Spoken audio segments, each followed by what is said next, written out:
ഇത് ഒരു പഴയ കാലഘട്ടത്തിലെ കഥയാണ്. ആദ്യം പ്രധാനപ്പെട്ട ചില കഥാപാത്രങ്ങളെ പരിചയപ്പെടുത്താം.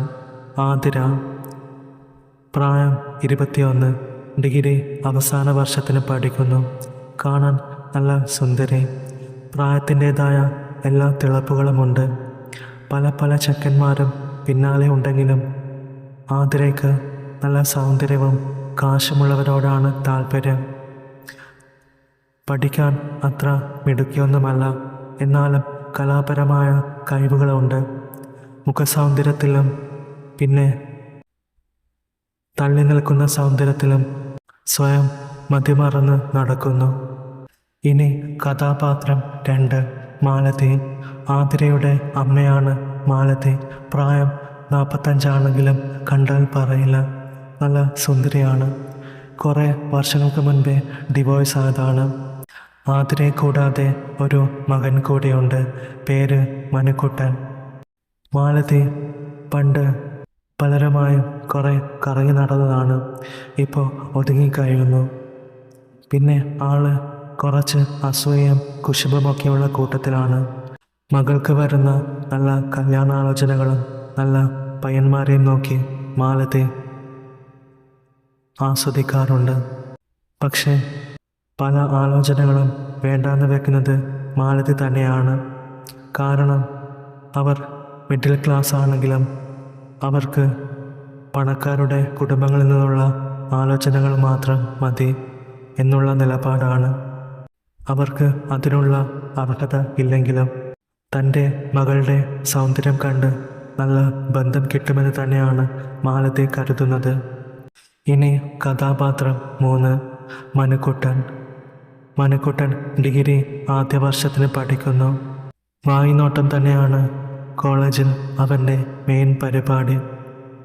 പഠിക്കാൻ ഒട്ടും മിടുക്കനല്ല, അങ്ങനെ തട്ടിയും പോകുന്നു. വായിനോട്ടത്തിന് പുറമെ മറ്റ് പല ചുറ്റിക്കളികളുമുണ്ട് മനുക്കുട്ടന്. ഇനി കഥാപാത്രം 4, നാരായണൻ. വയസ്സ് 55 കഴിഞ്ഞു. ആള് ഒരു മന്ത്രവാദിയാണ്. ചെറിയ തരികിടയാണ്. കേരളത്തിന് പുറത്തും അകത്തും പല പല സാഹസങ്ങളും കാട്ടി ഇങ്ങനെ കറങ്ങി നടക്കുന്നു. അവസാനം ഒരു ഗ്രാമത്തിൽ പോയി ഒരു ഫാം സെറ്റപ്പ് ഉണ്ടാക്കി കുറച്ച് ബ്ലാക്ക് മാജിക്കുകളുമായി കഴിയുന്നു. ഇങ്ങനെയുള്ളവർക്ക് പ്രസിദ്ധി കിട്ടുമല്ലോ, അങ്ങനെ കുറേ ആരാധകരുമുണ്ടായി. ഇനി കഥ മാലതിയിലൂടെ പറയാം. 2 വർഷം കൊണ്ട് തുടങ്ങിയതാണ് മോൾക്ക് ചെക്കനെ നോക്കാൻ. ഇതുവരെ നല്ലൊരു ബന്ധം കൊണ്ടുവരാൻ നിങ്ങൾക്ക് പറ്റിയില്ലല്ലോ, അവർ അല്പം ദേഷ്യത്തോടെ ബ്രോക്കർ മാമിയോട് പറഞ്ഞു. ബ്രോക്കർ മാമി, അതിനിപ്പോൾ ഞാൻ ചെക്കനെ മടിയിലിട്ടുകൊണ്ട് നടക്കുവാണോ? നിങ്ങൾക്ക് പറ്റുന്നത് വരണ്ടേ? എത്ര നല്ല ആലോചനകളാണ് ഞാൻ കൊണ്ടുവന്നത്, നിങ്ങൾക്ക് അതൊന്നും പിടിച്ചില്ലല്ലോ. അപ്പോൾ നിങ്ങൾ ഉദ്ദേശിക്കുന്നത് പോലെയുള്ളത് കിട്ടണമെങ്കിൽ ചിലപ്പോൾ കുറച്ച് സമയം എടുത്തെന്ന് വരും. പക്ഷേ ഉറപ്പായും നിങ്ങൾക്ക് ഇഷ്ടപ്പെടുന്നത് ഞാൻ കൊണ്ടുവന്ന് തരും. അത് കേട്ടതോടെ മാലതി ഒന്ന് തണുത്തു. മാലതി, ചേച്ചി, പെണ്ണിന് വയസ്സ് 21 ആയി. ഈ വർഷമെങ്കിലും കല്യാണം നടക്കണം, അതാ ഞാൻ പറയുന്നത്. ബ്രോക്കർ മാമി, എല്ലാം ഞാൻ ശരിയാക്കി തരാം. അങ്ങനെ അന്ന് മാമി പോയപ്പോഴും 500 രൂപയുടെ ഒരു നോട്ട് ഞാൻ അവരുടെ കയ്യിൽ വെച്ചു കൊടുത്തു. ഞങ്ങളുടെ നാട്ടിൽ തന്നെയുള്ള രേവതി എന്ന പെൺകുട്ടിക്ക് നല്ല കല്യാണം നടത്തിക്കൊടുത്തത് ഈ ബ്രോക്കർ മാമയാണ്. തീരെ സാമ്പത്തിക ശേഷി ഇല്ലാതിരുന്നിട്ടും രേവതിയെ നല്ല ജോലിയും സമ്പത്തുമുള്ള ഒരു കുടുംബത്തിലെത്തിക്കാൻ അവർക്കായി. അതാണ് ഞാൻ അവരെ ഇത്രയും വിശ്വസിക്കാൻ കാരണവും. അങ്ങനെ പിന്നെയും മാസങ്ങൾ കഴിഞ്ഞു പോയിട്ടും ഞാൻ ഉദ്ദേശിച്ച തരത്തിലുള്ള ഒരു ബന്ധവും ശരിയാക്കാൻ അവർക്ക് കഴിഞ്ഞില്ല. ഒരു തവണ ഒരു യൂറോപ്പിൽ ജോലിയുള്ള ഒരു പയ്യൻ്റെ ആലോചന വന്നെങ്കിലും അവസാന നിമിഷം മാറിപ്പോയി. ആതിര മോൾക്കും നല്ല താല്പര്യമായിരുന്നു, പക്ഷേ എന്തു ചെയ്യാനാ, യോഗമില്ലാതെ പോയി. അങ്ങനെ ഇരിക്കെയാണ് ഞാൻ രേവതിയുടെ അയൽക്കാരിയും ബന്ധുവുമായ പത്മ ചേച്ചിയെ അടുത്ത് പരിചയപ്പെടുന്നത്. അങ്ങനെ സൗഹൃദ സംഭാഷണങ്ങൾക്കിടയിൽ രേവതി ഒരു ടോപ്പിക്കായി. അവൾക്ക് ലഭിച്ച സൗഭാഗ്യങ്ങളെക്കുറിച്ച് പത്മ വാചാലയായി. പത്മ ചേച്ചി, എൻ്റെ ആരതിമോൾക്ക് നല്ല ആലോചന വലുതുമുണ്ടെങ്കിൽ പറയണേ. ഇപ്പോൾ അവൾക്ക് 21 വയസ്സായി. കല്യാണം നോക്കുന്നുണ്ടെങ്കിലും ഒന്നും അങ്ങോട്ട് ശരിയാകുന്നില്ലെന്നേ. പത്മ: അതെന്താ? അവൾ കാണാനൊക്കെ നല്ല ഭംഗിയാണല്ലോ, പിന്നെന്ത് പറ്റി? ഞാൻ: ഓ, അതൊക്കെയുണ്ട്, നമുക്ക് പറ്റിയതൊന്നും വരുന്നില്ലെന്നേ. പത്മ: ആഹാ, ഞാൻ നോക്കാം, നിങ്ങൾക്ക് പറ്റിയ വല്ല ആലോചനയും ഉണ്ടോയെന്ന്. അത് ഒരു ഭംഗി വാക്കായി എനിക്ക് തോന്നി. പക്ഷേ പത്മ വിചാരിച്ചാൽ എന്തെങ്കിലും നടക്കും എന്നെനിക്ക് തോന്നി. അവളെ ഞാൻ കുറേ പുകഴ്ത്തി. അടുത്ത സൗഹൃദം കുറച്ച് ദിവസങ്ങൾക്കുള്ളിൽ തന്നെ ഉണ്ടാക്കിയെടുത്തു. പിന്നീടൊരു ദിവസം കണ്ടപ്പോഴാണ് അവൾ എന്നോട് ആ കാര്യം പറഞ്ഞത്. പത്മ: രേവതിക്ക് ജാതകത്തിൽ ഒരു പ്രശ്നമുണ്ടായിരുന്നു. ആദ്യമൊക്കെ ആതിരമോളുടെ അവസ്ഥ പോലെ തന്നെയായിരുന്നു. നല്ല ആലോചനകളൊക്കെ വരും, പക്ഷെ അങ്ങ് മാറിപ്പോകും. 2 വർഷത്തോളം ഒരുപാട് പെണ്ണ് കാണലും നടന്നു. പിന്നീടാണ് ഒരു ജോത്സ്യനെ കണ്ടപ്പോൾ കാര്യം അറിഞ്ഞത്, ഒരു ദോഷത്തെപ്പറ്റി. അയാളുടെ അടുത്ത് പരിഹാരക്രിയകളൊക്കെ ചെയ്തിട്ടും ഫലമൊന്നും ഉണ്ടായില്ല. പിന്നീടാണ് അദ്ദേഹത്തെ പറ്റി കേട്ടത്. ഒരു മന്ത്രവാദി, മഹാസിദ്ധന. കാര്യങ്ങളൊക്കെ കേട്ട് വേണ്ട പരിഹാരം നിർദ്ദേശിച്ചു. പറഞ്ഞ പോലെ എല്ലാം ചെയ്തു. അത് കഴിഞ്ഞ് വന്ന ആദ്യത്തെ ആലോചനയിൽ തന്നെ അവൾക്ക് കല്യാണം ശരിയായി. അങ്ങനെയാണ് അവളുടെ കല്യാണം നടന്നത്.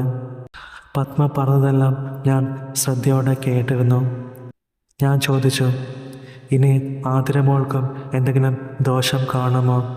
പത്മ: നമുക്കൊരു ദിവസം അവളുടെ ജാതകം കൊണ്ടുവന്ന് പോകാം, നോക്കാമല്ലോ അദ്ദേഹം എന്താണ് പറയുന്നതെന്ന്.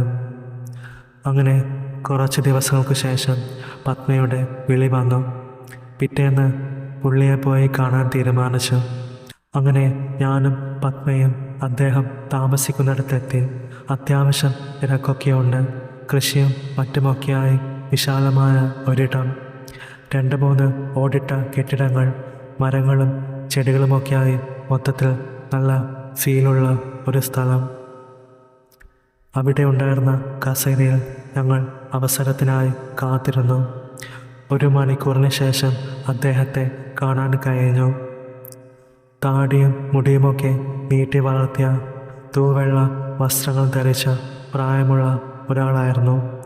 നല്ലോണം മെലിഞ്ഞ രൂപമാണ്. നിലത്ത് ചമ്രം പിടഞ്ഞാണ് ഇരിക്കുന്നത്. കാണാൻ വരുന്നവരും അതുപോലെ അഭിമുഖമായി ഇരിക്കണം. ഞങ്ങൾ പോയി അദ്ദേഹത്തിന് അഭിമുഖമായി ഇരുന്നു. അങ്ങനെ കാര്യങ്ങൾ വിശദീകരിക്കാൻ തുടങ്ങി. പത്മ: സ്വാമി, എന്നെ ഓർമ്മയുണ്ടോ?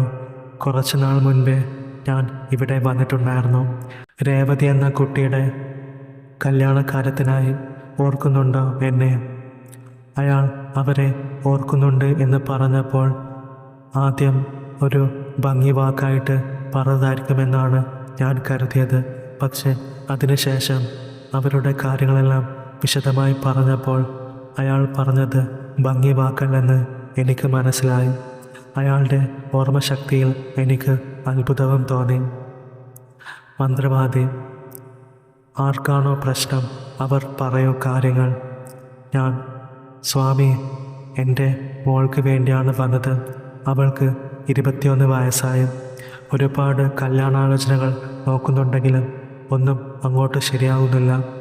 അപ്പോഴാണ് സ്വാമിയുടെ കാര്യം ഞങ്ങൾ അറിഞ്ഞത്. അവളുടെ ജാതകം നോക്കി എന്തെങ്കിലും പ്രശ്നമുണ്ടെങ്കിൽ അത് പരിഹരിച്ചു തരണം.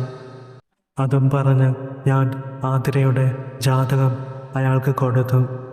അയാൾ അത് വാങ്ങി വിശദമായി പരിശോധിച്ചു. എന്നിട്ട് മന്ത്രവാദി: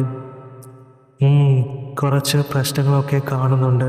വിശദമായി ഒന്നുകൂടി നോക്കാനുണ്ട്. അതിനുശേഷമേ ഇതിന് എന്തെങ്കിലും പരിഹാരമുണ്ടോ എന്നും എനിക്കതിൽ ഇടപെടാൻ കഴിയുമോ എന്നും പറയാൻ കഴിയുകയുള്ളൂ. ഫോൺ നമ്പർ തന്നിട്ട് പോയിക്കോളൂ, ഇവിടുന്ന് വിളിക്കും. അങ്ങനെ ഞങ്ങൾ അവിടുന്ന് ഇറങ്ങി. പിന്നെയും കുറേ ആൾക്കാർ അദ്ദേഹത്തിന് വേണ്ടി കാത്തിരിപ്പുണ്ടായിരുന്നു. എന്നാലും ദോഷത്തെപ്പറ്റി അദ്ദേഹം പറഞ്ഞത് കേട്ട ഞാൻ വ്യാകുലപ്പെട്ടു. എൻ്റെ മുഖം കണ്ട് പത്മ പറഞ്ഞു, "ഡി, പേടിക്കണ്ടെന്നേ. അദ്ദേഹം നമ്മുടെ കാര്യം ഏറ്റെടുത്താൽ രക്ഷപ്പെട്ടു എന്നർത്ഥം."